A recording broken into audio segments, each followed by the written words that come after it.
सृष्टि, ये बात, इस खबर को लेकर लगातार चर्चाएं हुई हैं, हमने कई डिबेट्स इस पर की है, हमने इसे लेकर लगातार लोगों से बात भी की है हिमानी, अनामिका, और आज अभी जो ये खबर आ रही है सीए नोटिफाई हो गया है, पूरे देश में नोटिफाई कर दिया गया है। जैसा कहा था रिपब्लिक की समिट में गृह मंत्री अमित शाह ने हिमानी, वही हुआ है और अब इसे नोटिफाई कर दिया गया है। इस वक्त की सबसे बड़ी खबर जारी हो गया है सुचरिता, ये बड़ी ही खबर है इस वक्त। आप भी लगातार बता रहे, जैसा हर्षवर्धन जी ने भी कहा कि इंतजार था हिमानी, पहले ही लागू हो जाना चाहिए था, अब लागू हुआ है, लेकिन कई लोग इस पर पल्ले से सवाल खड़े करते हैं, लेकिन इस पर राजनीति नहीं होनी चाहिए। निश्चित रूप से राजनीति नहीं होनी चाहिए, क्योंकि सरकार बार बार ये क्लियर कर चुकी है कि ये किसी की नागरिकता नहीं ले रहा है, बल्कि नागरिकता देने वाला कानून है। उन 3 पड़ोसी देशों को, जो बांग्लादेश की अगर बात करें, अफगानिस्तान की बात करें, पाकिस्तान से बात करें, जो वहां से जिन पर जो अत्याचार हुआ है, जो प्रताड़ित हुए हैं, उन्हें वो नागरिकता देने का कानून है दरअसल। और हालांकि इसको लेकर तरह तरह के जो सवाल है वो भी उठाए जा रहे हैं। ये भी देखिए बीच में किस तरह की खबर आई थी कि जो मुस्लिम जो एक वर्ग है, उस विशेष वर्ग को किस तरह से बरगलाने की कोशिश और डराने की कोशिश हो रही थी, लेकिन अमित शाह ने, केंद्रीय गृह मंत्री ने हमारे समिट में साफ तौर पर यह कहा कि ये देश का कानून है, किसी तरह की कोई कंफ्यूजन नहीं होनी चाहिए और कोई डरना भी नहीं होना चाहिए। और इसके पहले हमने देखा था कि कई प्रदर्शन, धरने भी कई जगह पर इसको लेकर हुए, क्योंकि लोगों का गलत ये जरूरी है अनामिका बताना कि धरने प्रदर्शन हुए थे। सृष्टि, आपको याद है, हमने दर्शकों को जरा याद दिला दे कि संसद परिसर के अंदर काला पट्टा पहनकर राजनीतिक दलों ने विरोध प्रदर्शन किया था। तब से सरकार लगातार ये लोगों को बात पहुंचाना चाह रही है कि ये नागरिकता लेने का कानून नहीं है, सिर्फ देने का कानून है। सृष्टि, ये पूछ रही है सुचरिता कि इसको लेकर कई तरह से प्रदर्शन भी हुए, हमने देखा कि भ्रांतियां फैलाई गई, आप जिक्र भी कर रही थी, लेकिन सरकार ने कई मंचों से सुचरिता ये कहा है, ये क्लियर किया कि ये नागरिकता देने का कानून है, और जो प्रवासी, जो गैर मुस्लिम, जो दूसरे देशों से भारत की ओर कहीं ना कहीं उम्मीद की निगाहों से देख रहे थे, उनके लिए बड़ी खबर है। सृष्टि, बिल्कुल, और इस बात का जिक्र लगातार किया जा रहा था, और गृह मंत्री अमित शाह ने रिपब्लिक के मंच से ये साफ क्लियर शब्दों में कहा था कि सीए लागू होगा और कोई इसे रोक नहीं सकता है, क्योंकि इसमें किसी भी प्रकार से जो भ्रांतियां फैलाई गई थी, आपने देखा था कि किस तरीके से एक बड़ा प्रदर्शन सीए के खिलाफ में हुआ था। कहीं ना कहीं नोटिफिकेशन जारी होने के पहले ये गलत भ्रांति फैलाने की कोशिश की जा रही थी, खास तौर पर एक वर्ग के लिए जो देश में माइनॉरिटी है, उनको टारगेट करके भ्रांति फैलाई जा रही थी कि उनके लिए खतरा हो सकता है। लेकिन बार बार हर मंच से सरकार की तरफ से ये कहा गया कि इसमें किसी प्रकार की कोई भी ऐसी बात नहीं है जिससे किसी की नागरिकता का हनन होगा, बल्कि वो प्रताड़ित लोग हैं जो खास तौर पर पाकिस्तान, बांग्लादेश और किस तरीके से वहां से वो आए हैं। और सबसे बड़ी बात, 2014 के बाद, 31 दिसंबर 2014 के बाद जितने भी शरणार्थी आए हैं उन सभी को नागरिकता मिलेगी।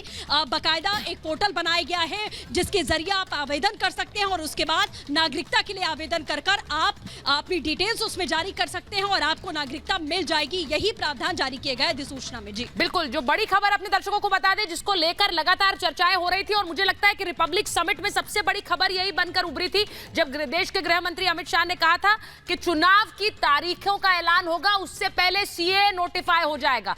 हुआ भी वही है, आज नोटिफाई हो गया है। जैसा मैं हर्षवर्धन जी से पूछ रही थी, इसके मायने क्या है, इसे लेकर प्रदर्शन हम भूले नहीं है। मैं एक जल्दी से पहले एक रिएक्शन लेना चाहती हूं, ममता जी स्टूडियो में आ गई। दुष्यंत जी, जरा बताइए, पहले काले पट्टे पहनकर बहुत प्रदर्शन हुआ है, अब क्या थोड़ा इंतजार, क्या सीए के रूल्स जो नोटिफाई किए गए हैं उन्हें पढ़ने की थोड़ी सी जरूरत है, उसके बाद किसी तरह का रिएक्शन होना चाहिए?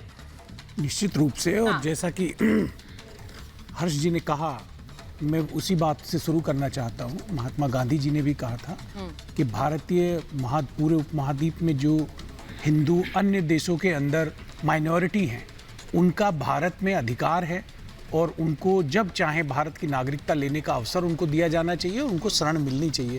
ये गांधी जी ने कहा था, और लगातार मुझे लगता है कि जो भी पूर्व की सरकारें रही हैं उन्होंने भी इस दायित्व का निर्वहन किया है, चाहे सिख हों, तो अफगानिस्तान से आए हुए, पाकिस्तान से आए हुए। तो फिर इस कानून का विरोध क्यों था? सुन लीजिए, पहले मेरे को आपने प्रश्न किया तो मेरे को उत्तर देने का मौका दीजिए। इंदिरा जी ने पूरा जो बांग्लादेश वॉर, ये तस्वीरें देखिए, जो बांग्लादेश की वॉर हुई, उसमें एक बहुत बड़ा कारण ये था कि बांग्लादेश, जो कि तथाकथित उस वक्त पाकिस्तान का हिस्सा था, सत्यविजय को लाइए, वहां पे लगातार माइनॉरिटीज के साथ में, हिंदू माइनॉरिटीज के साथ में अत्याचार हो रहा था। तो वो पूरी लड़ाई जो इंदिरा जी ने लड़ी और पाकिस्तान को 2 हिस्से किए, उसमें वो भी एक कारण था। और अल्पसंख्यकों की मदद के लिए, अल्पसंख्यकों की सहायता के लिए, उनके संरक्षण के लिए, तो भारत कृत संकल्प। ठीक है, मैं एक बार जरा सत्य विजय के पास जाना चाह रही हूँ सर, क्योंकि दशरथ जी बहुत इंपॉर्टेंट है लोगों का रिएक्शन लेना। जरा एक बार ग्राउंड पे जाएंगे, सत्य विजय के पास जाएंगे। जरा अमित, आप जरा सुन रहे हैं, सत्य विजय के पास जाएंगे क्योंकि वहां उनके साथ लोग हैं और मैं लोगों का रिएक्शन जरा लेना चाहती हूँ। सत्य विजय, जरा बताइए, पीपल ऑन ग्राउंड, उन्हें समझ आ रहा है सीए को नोटिफाई करने का मतलब क्या है? जी हाँ, बिल्कुल। देखिए, मध्य प्रदेश की जनता की क्या रिएक्शन है सीए को लेकर, क्योंकि नोटिफिकेशन जारी हो गया। मेरे साथ तमाम लोग हैं जो कि राजधानी भोपाल के अलग अलग हिस्सों से, और देखिए खुशियाँ भी यहाँ पर इनकी जाहिर होती है क्योंकि हाथ में इन लोगों की मिठाइयाँ हैं, एक दूसरे को मिठाई खिलाकर ये खुशी भी जाहिर कर रहे हैं। फिलहाल मैं लोगों से बात करता हूँ। क्या कहेंगे, सीए को लेकर नोटिफिकेशन जारी हो गया है? जी, बड़े हर्ष का विषय है।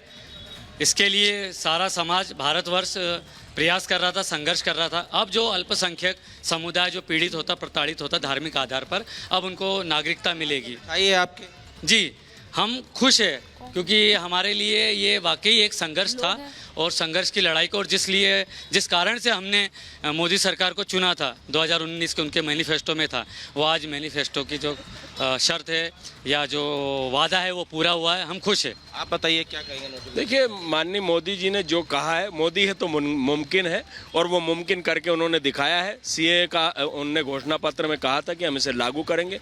कितना विरोध हुआ, देश में अलग अलग भ्रांतियां फैलाई गई।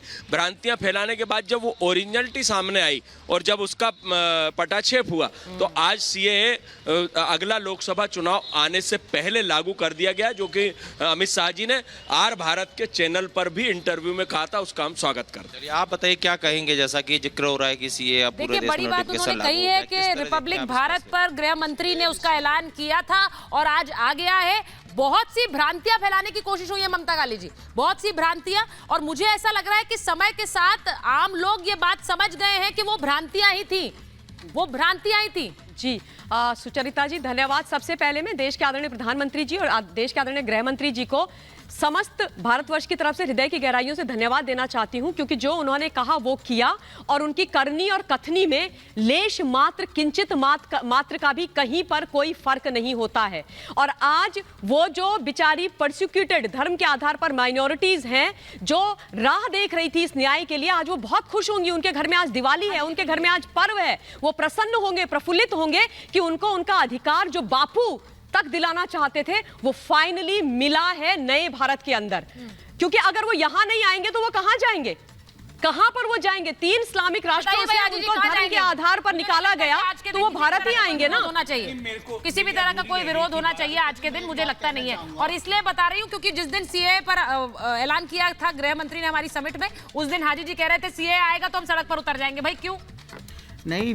जो देश में विभाजन वाला कानून आएगा उसके खिलाफ तो हम उस आवाज़ बुलंद करेंगे ही, और ये हमारा संविधान भी हमें अधिकार देता है। देखिए कितने कानून जो है सरकार लाई, किसान कानून लेकर आई, उसे भी वापस लेना पड़ा।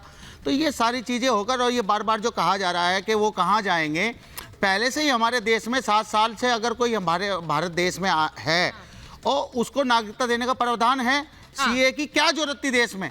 और ऐसे समय पर चुनाव, नहीं मेरी बात सुनिए, बार बार ये कहा जा रहा है कि वहाँ के अल्पसंख्यक कहाँ जाएंगे? हमारे देश के लोग 15 लाख लोग देश की नागरिकता छोड़कर विदेशों में चले गए, तो क्या वो किसी का देश है? वो तो मुसलमान देश नहीं है, वो तो कोई हिंदू देश नहीं है। एक चीज, भारतवंशियों के लिए शरण की जगह कौन सी है? भारतवंशियों के लिए शरण की जगह कौन सी है? हमारा देश कोई धर्मशाला थोड़ी है कि कोई भी आएगा नागरिकता ले लेगा। और पाकिस्तान से, बांग्लादेश से धर्मशाला आता है। पहले हमारे देश में इतने सारे जो है आतंकवादी आ चुके हैं, और ये बात पश्चिम बंगाल में आके कहता है कि मैं वहाँ बहुत परेशान था, लोग आकर और हिंदुस्तान में आ जाता है और यहाँ कोई वारदात। ये तस्वीर जरा देख लीजिए, एक मिनट मैं तस्वीर दिखाना चाहती हूँ। ये तस्वीरें कहाँ से आ रही है? शाहीन बाग की तस्वीरें आपको दिखा रही हूँ, जहाँ पर ये देखिए, ये तस्वीरें जो आप देख रहे हैं, सीए लागू होने के बाद कैसे सुरक्षा बढ़ाई गई है।